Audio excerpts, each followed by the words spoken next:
a delegation from the West African Regional Bloc is heading to Niger. The decision emerged after a meeting with ECOWAS Chair President Bola Tinubu and the Benin Republic President Patrice Talon in Nigeria's capital, Abuja. Niger's president has tweeted saying the hard-won achievements will be safeguarded. All Nigerians who love democracy and freedom will see to it. Well, we have with us today a senior research officer at the NIIA, Nigerian Institute of International Affairs, Dr. Kester Ono. Thank you so much for joining us this afternoon. We're going to be talking about, of course, this situation in Niger Republic and how to curb this coup pandemic in Africa. Thank you for joining us. Recently, at the ECOWAS chairmanship give-out ceremony, so to speak, President Tinubu was given the chairmanship of ECOWAS, and he was in his speech discussing all the coups that West Africa has been facing and our state of insecurity and how to curb some of these, only for another coup to occur just a matter of weeks after he stated this. Niger's politics are certainly very tricky, involving France. Can you tell us more on what you believe created this situation? Hawa, thank you very much for inviting me once again. Well, the president of Nigeria and the president of ECOWAS, the chairman of ECOWAS, he has emphasized that we can no longer tolerate unconstitutional change of government in West Africa. And like we saw what happened yesterday, the drama that played out yesterday started from house arrest. And then later, the military announced that the government has been overthrown, giving instances and the reason why the coup took place. And initially, it was reported that even the chief of defense staff, was not in consonance with the announcement, but he has come out to make a statement that yes, he supported the coup. However, we know that unconstitutional change of government in this part of the world is not allowed. And ECOWAS has equally, emphasized that they are not going to, allow it. So it's now left for us to see. But we equally have to understand that Niger is a sovereign nation. So we are waiting to see what will play out both from there and even the delegation that ECOWAS has even dispatched to see the negotiation that we go on, maybe in the next coming days. Dr. Ono, you can't help but think that Niger probably took a cue from Guinea and, of course, Mali as well, with their brand of coups, as it were. Do you think the reasons being given are actually tenable in this case? Because, yes, we know Niger is prone to coups in the past, but there's been a lull with the emergence of President Bazoum. He more or less broke that, continuation of coups in the past. And to a large extent, when you take a look at the reasons being branded by the coup plotters, is it enough to instigate that move? Well, if you look at, let's look at the coup in Mali. Because when we talk about Mali, there was a coup in 2020, and that is August 2020, and May 2021. Indeed. Then we look at Guinea, we had a coup there. There was coup there in September 2021. Then we talk about Burkina Faso, both January 2022 and September 2022. And if you look at the reasons being given by the coup plotters, it's all about, talk about security, that is insecurity. They talk about poverty, they talk about corruption. And we know that security crisis are fertile ground for coups. So when we look at the reason being given, but then the main issue is that if we look at the activities of those coup plotters that have taken over the mantle of leadership, have they been able to resolve those issues? So it's another issue that we'll be maybe discussing later. Because if they have been able to resolve those issues, you will now say yes, that they have come on board, to solve the problem. But we see that even the entire region of Sahel, there has been this crisis of insecurity that have undermined, the human security of the people living within the area. And did you want to go? Oh, yeah. I was just thinking, we began with the ECOWAS reaction to this, but yes, we've seen a measure of shuttle diplomacy. Of course, President Talon has also been drafted to get into the whole imbroglio to try and make an impact. But their presence, yes, ECOWAS has condemned this. AU has joined the whole thing. The same thing with the US and, of course, the AU as well. But do you think all this, because the coup plotters are still digging in, they're still not shifting grounds. Yeah, perhaps maybe a little bit of engagement, but will that change the narratives? Well, it depends on the people of Niger. If the people of Niger, because part of the challenge, that's part of the challenges we are having on this issue, is that when you, for example, look at that of Guinea, you see the Guinean people celebrating and even appreciating the military for taking over the government. Considering the fact that the former president was even making an attempt to change the constitution and go for the third term. So if you look at the level of maybe the people, if the people of Niger are now coming out, to appreciate the junta that have just taken over the mantle of leadership, then there is nothing the international community can do.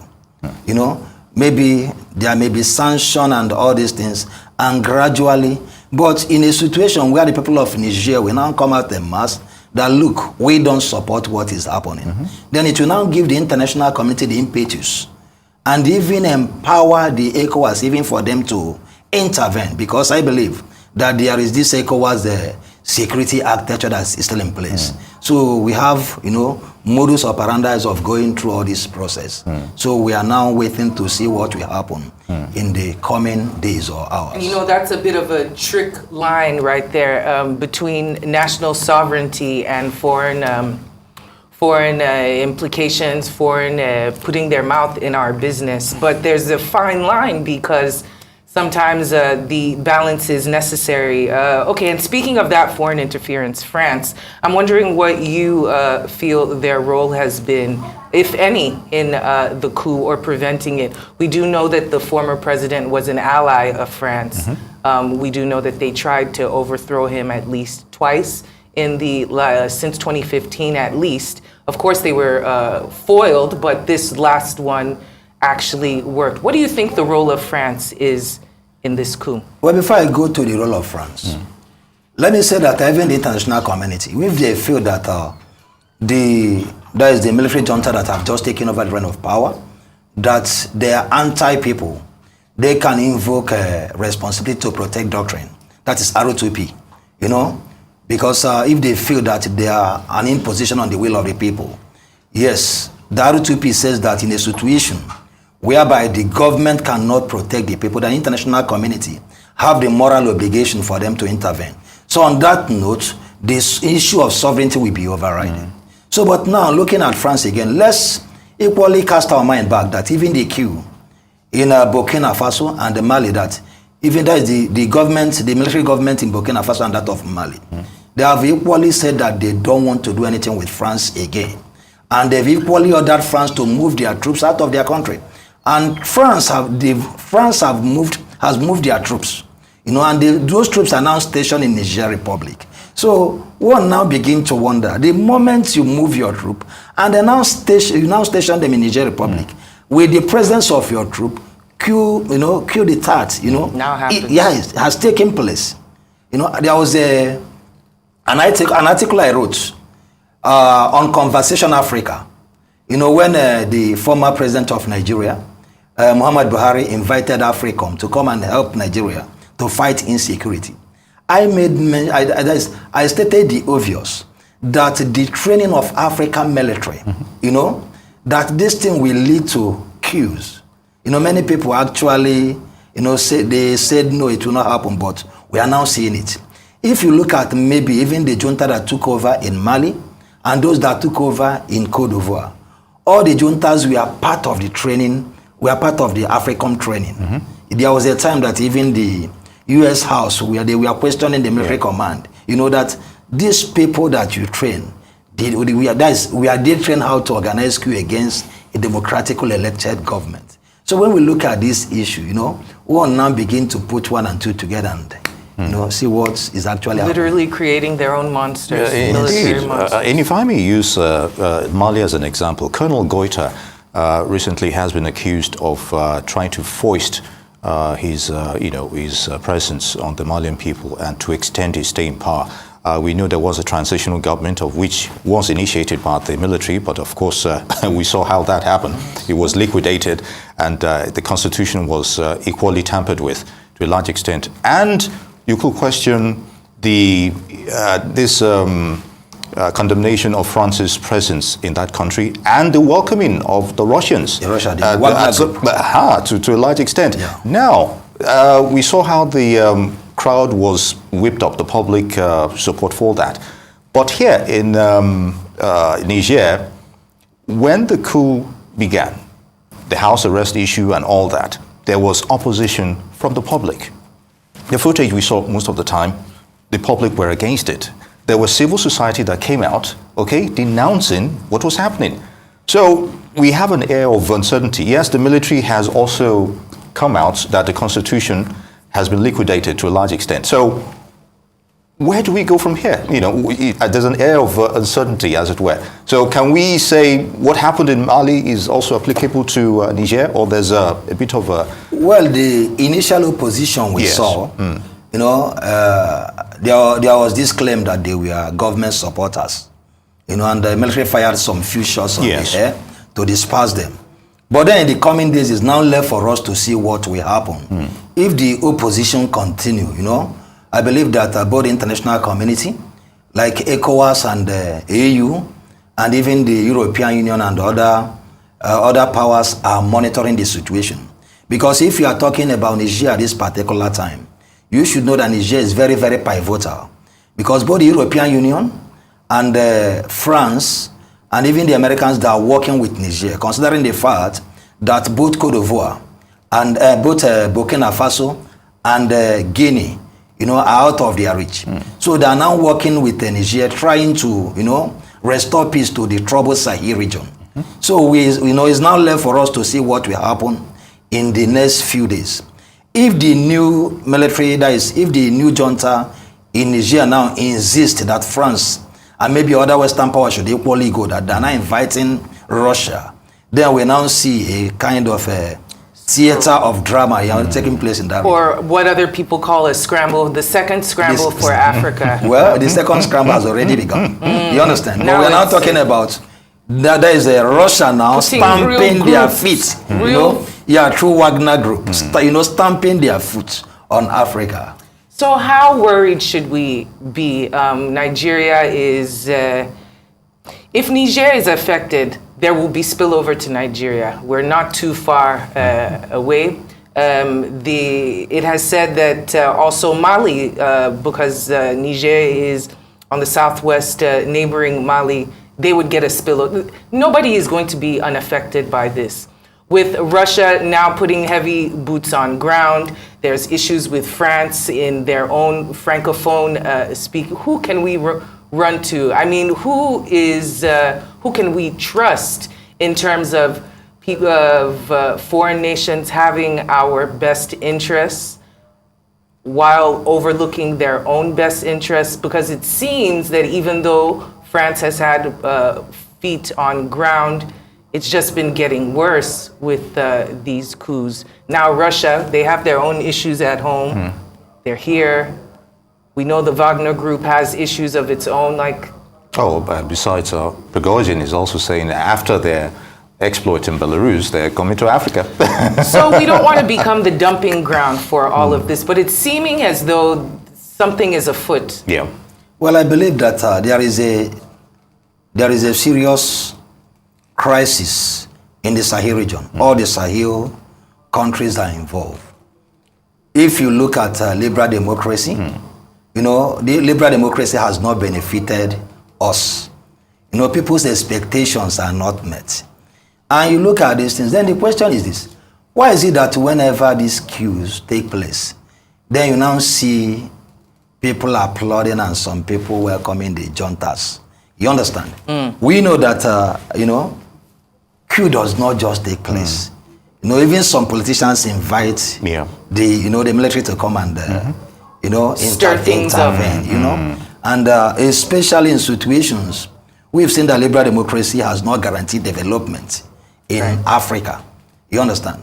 So I believe that the issue of good governance should be looked into, so that regardless of how meager the resources we have in this type of the world are, those resources should be, equitably distributed, to the masses, so that at least it's not the masses know, yes, we have problem in Africa, but they want to see our governance system doing very much. They want to see them working to show that sense of duty that they want to actually address this problem, and some of the issues we have to look into is the root causes of this problem. We talk about the issue of poverty.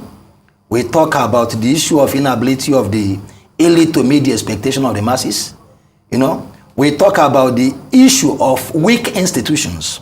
As long as we have weak institutions in this part of the world that cannot dispense justice to the expectation of the people, then people now see the military as the final arbiter. All right. Let me take you on that, Dr. Ono. I'm particularly interested on the issue of insecurity. When you said the military as the final arbiter, and we have... I didn't say they're not, but that the expectations of the people expectations, as the all right. final arbiter. Yes, expectations, all right. But when it comes to insecurity issues now, has this military dictatorship considerably weakened their institutions? Because you still have, militant insurgency along that Sahel region, whether it's Chad, Niger, northern Nigeria, even parts of Benin and all that, all those regions, they're still holding, cross-border attacks, insurgency at some point. So, and you've already alluded to at some point when we're talking about, okay, fine, does it mean you have a military government, the whole place is secure, ordinarily? But I told you that they've not been able to even perform, So, because some of the places we have military government, problems still exist. They still persist. Mali, to a large extent, despite, sacking the French, who helped you a few years ago, when there was an insurgency that almost overran the northern part of the country, and they're still having issues in that perspective. Frying pan to fire type situation. Yeah. Well, like I said, I look at here, the challenge we have here is that, if bringing maybe foreign partners or maybe to solve your problem, they have their own objective. They have their national interests, So they are not coming to solve your problem at the detriment of their own. I said it once that there is no free food in a capitalist market, Neither will there be free food in a socialist market. He that blow the piper dictates the tune. You understand? So some of these crises we are having here and there in Africa is actually to their advantage. You understand?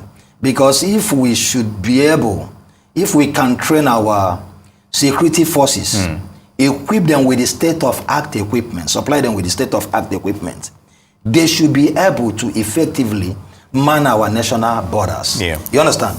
Because the porosity of those borders has created, all these issues. has created safe haven for all these terrorist organizations for them to operate. So as long as our security personnel, if they don't have the capacity and the wherewithal and the technical know-how for them to man those borders, you understand, this problem will continue to occur. Remember that even some of these foreign actors coming into the country are interested in our resources. Oh, yes. And when you have crisis, it's equally to their benefit, because those resources, they can as well man it without paying the due royalties to the government. It's a lot to Take in. It's a lot to take in. It's a lot to discuss, but we're out of time. Indeed. Dr. Kester, always good to have you in the studio. Thank you so much for coming in to discuss this. Thank you very much for always inviting me. Cool. Thank you.